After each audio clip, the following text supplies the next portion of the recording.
कराची की बल्दिया town factory पर MQM के मुस्तफ़ा कमाल साहब खुलकर सामने आ गए हैं। एक दबंग बयान दे दिया है। आखिर मामला क्या है, वीलॉग में बात करते हैं। देखिए, मुस्तफ़ा कमाल साहब ने एक बहुत ही तेज़ किस्म की प्रेस कॉन्फ्रेंस की है। खालिद मकबूल साहब को भी नहीं छोड़ा, जो कि एमकेएम के चेयरमैन हैं।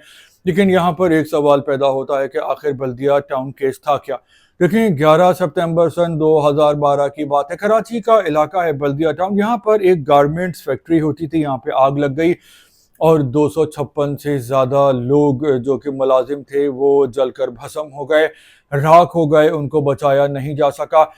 और इस वाक़े का जो इल्ज़ाम है वो एमकेएम पर लगा था। एमकेएम के दो लोग थे, रहमान भोला और ज़ुबैर चरिया, तो इनको गिरफ्तार किया गया था। इन पे मुकदमा चलता रहा तो कोर्ट ने इनको सज़ाए मौत दे दी थी, क्योंकि इन पे जुर्म साबित हो गया था। फिर इस केस का अपील की गई सुप्रीम कोर्ट ने, और सुप्रीम कोर्ट में कुछ दिन पहले इस केस का फैसला आया था और भोला और चरिया को रिहा कर दिया गया था, उनको मासूम करार दे दिया गया था और इस तरह ये केस ख़त्म हो गया। तो मुस्तफ़ा कमाल साहब ने कहा है कि जो बल्दिया टाउन फैक्ट्री में आग लगी थी तो वो मालिकान की मुजरिमाना गफलत थी और उनका मौक़िफ़ इस हवाले से बहुत ही वाज़ेह था और एमकेएम पर बिला वजह जो है वो गलत इल्ज़ाम लगाया गया था, ये कहा है मुस्तफ़ा कमाल साहब ने।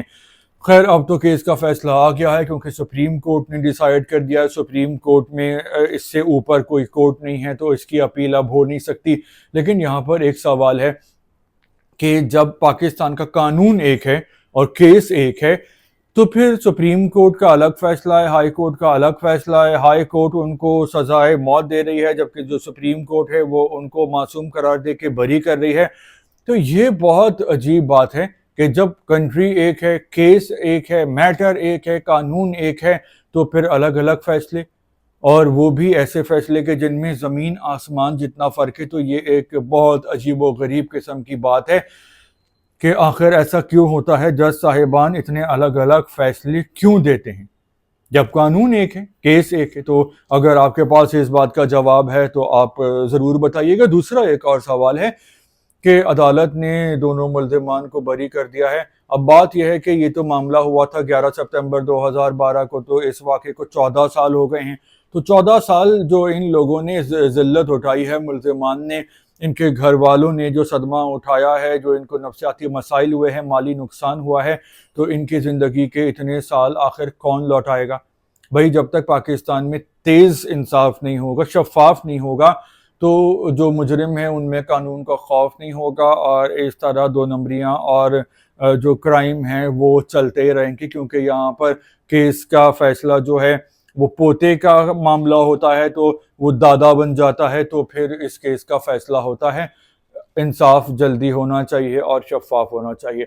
आपका इस हवाले से क्या ख्याल है, आप भी बताइए। और मुस्तफ़ा कमाल साहब ने अपने चेयरमैन खालिद मकबूल सिद्दीकी साहब पर भी तनकीद की है और कहा है कि इनको चेयरमैन इसलिए बनाया गया था कि ये आवाम के हुकूक का तहफ़्फ़ुज़ करेंगे, लेकिन ये तो अपनी एक्सटेंशन करवाने के चक्करों में लगे होते हैं।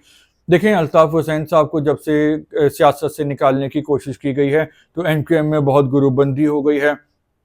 फारूक सत्तार साहब का एक ग्रुप था, खालिद मकबूल साहब का एक, मुस्तफ़ा कमाल साहब का एक। फिर कहते ये हैं कि इस्टेब्लिशमेंट के कहने पे इन लोगों को एक कर दिया गया, लेकिन ये अभी भी एक नहीं है और जहां मौका मिलता है तो एक दूसरे पे तनकीद की गोलाबारी करते रहते हैं। और मुस्तफ़ा कमाल साहब तो बहुत ही एग्रेसिव किस्म की बातें करते हैं, बहुत ही इनमें एनर्जी लेवल इनका बहुत ही हाई है।